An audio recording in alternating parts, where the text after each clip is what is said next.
이제 민주당에서도 부정선거 주장이 나왔습니다.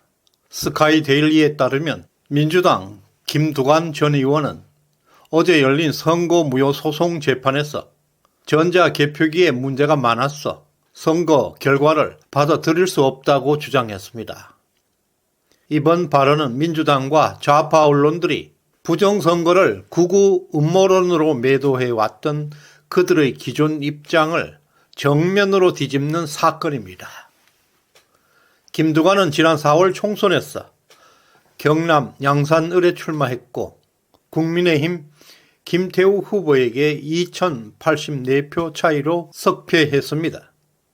그러나 선거 직전 여론조사에서 김두관 후보가 무려 16%포인트 차이로 앞선 것으로 나타났습니다. 이런 상황에서 아슬아슬한 패배는 선거 결과에 대한 의혹을 더욱 증폭시켰습니다.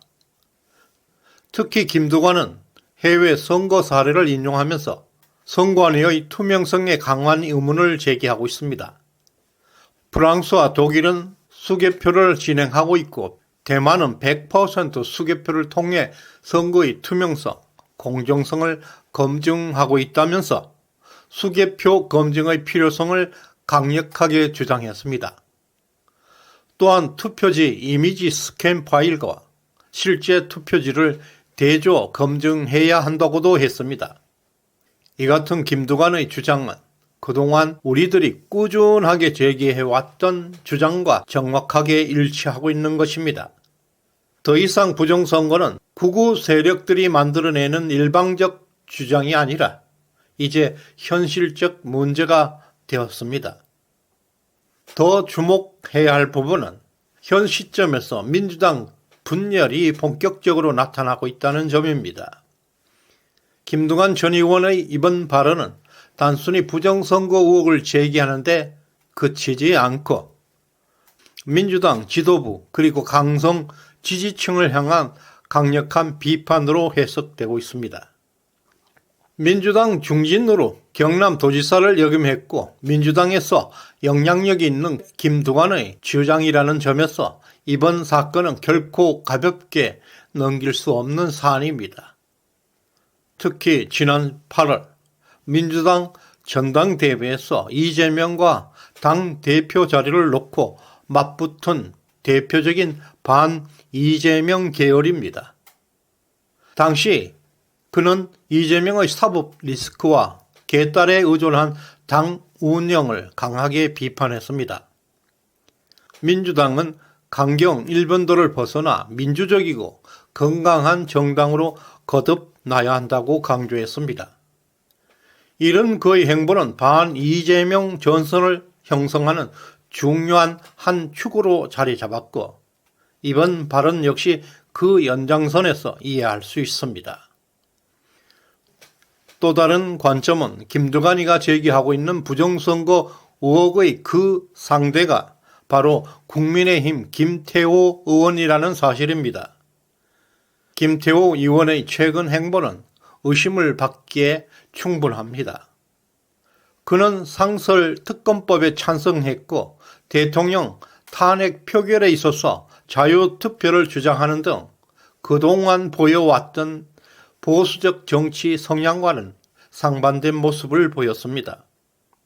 이러한 수상한 행보는 김두관의 부정선거 의혹과 맞물려서 결코 우연으로 받아들이기는 어렵습니다. 또한 이번 재판의 주심이 바로 중앙선관위원장 노태학입니다.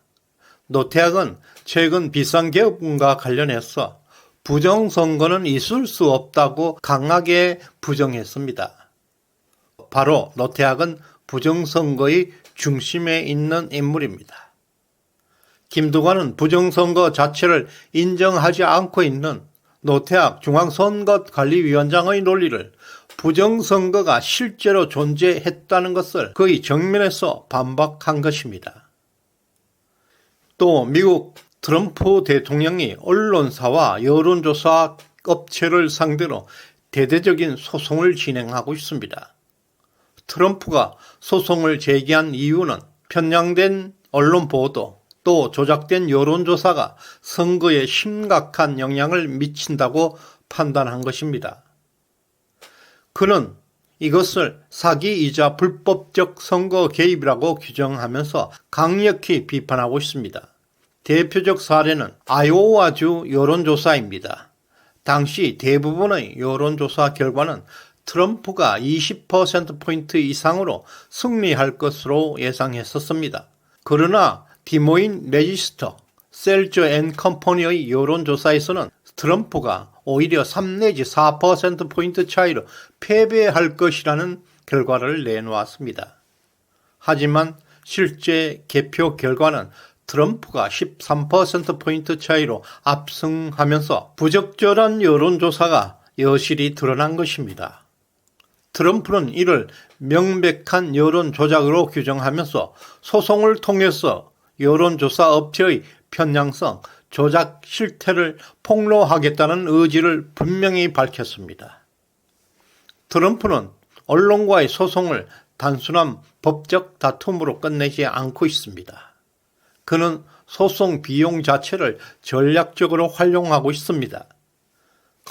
과거 워싱턴 포스트 기자를 상대로 소송을 제기했을 때 트럼프는 나는 몇 달러를 쓰고 있지만 그들은 훨씬 더 많은 소송 비용을 쓰고 있다며 상대에게 경제적 압박을 가하는 것이 또 하나의 목표라고 밝혔습니다.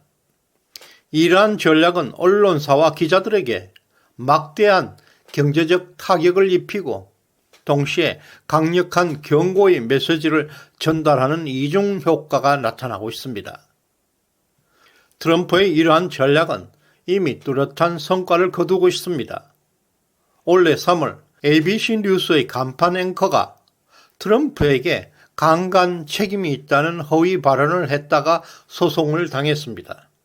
결국 ABC 뉴스는 1,500만 달러, 한국 돈으로 215억 거액의 합의금을 지불해야 했습니다.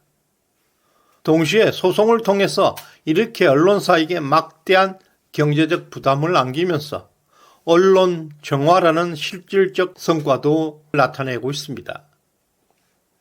트럼프의 이런 언론 정화 작업은 미국에만 국한되는 것이 아닙니다. 그 파장은 한국에도 크게 영향을 미치게 될 것입니다. 예를 들어서 비상계엄 당시 살인조 운운했던 김어준의 가짜 뉴스는 수십억 대의 손해배상을 물어야 할 심각한 사안입니다. 또 MBC, JTBC 등에서 계엄군이 실탄을 소지했다는 가짜 뉴스에도 엄청난 책임을 피할 수 없을 것입니다. 그리고 한국갤럽, 리얼미터와 같은 여론조사 업체들의 여론 조작 의혹은 더욱 심각합니다. 이들은 선거를 앞두고 여론을 왜곡해 선거 결과를 의도적으로 조작하는 수단으로 활용되었다고 의심을 받고 있습니다. 특히 계엄군이 선관위를 정관 3곳 중에 하나가 여론조사 심의위원회라는 사실에 주목해야 합니다. 한동훈은 지난 당대표 선거에서 여론조사 조작 의혹을 받고 있는 상황이 주목받고 있습니다. 트럼프와 여론조작에 이렇게 강력하게 대항하고 있는 것처럼 편향 언론과 조작하는 여론조사에 대한 단호한 대응이 우리에게도 반드시 필요합니다. 민주당의 중진 김두관 전 의원이 법정에서 4.10 총선은 부정선거였다고 의혹을 제기한 것은 그동안 보수 진영이 주장해온 논리를 그대로 인정하고 있습니다. 이것은 윤석열 정부가 비상계엄의 정당성을 확보하는 데 결정적 지원군을 얻고 있는 셈입니다. 이제 부정선거 의혹은 좌우 진영의 정치적 논란을 넘어서 현실적인 문제로 공론화되었고 이것은 법원과 헌법재판소의 재판에 결정적 영향을 미치게 될 것입니다. 또한 트럼프의 여론조사와 언론사의 대대적인 소송을 제기한 것은 한국에도 큰 의미를 시사하고 있습니다.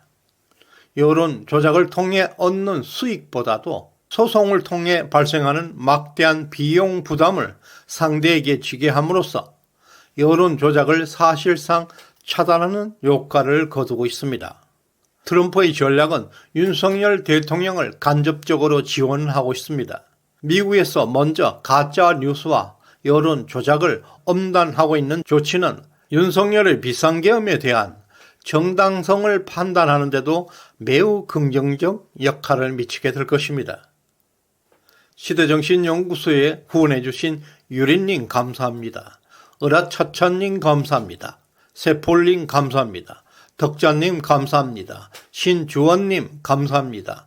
김양원님 감사합니다. 스카이님 감사합니다. 김봉준님 감사합니다. 테일러님 감사합니다. 구독, 좋아요 꾹 눌러주시길 바랍니다. 고맙습니다.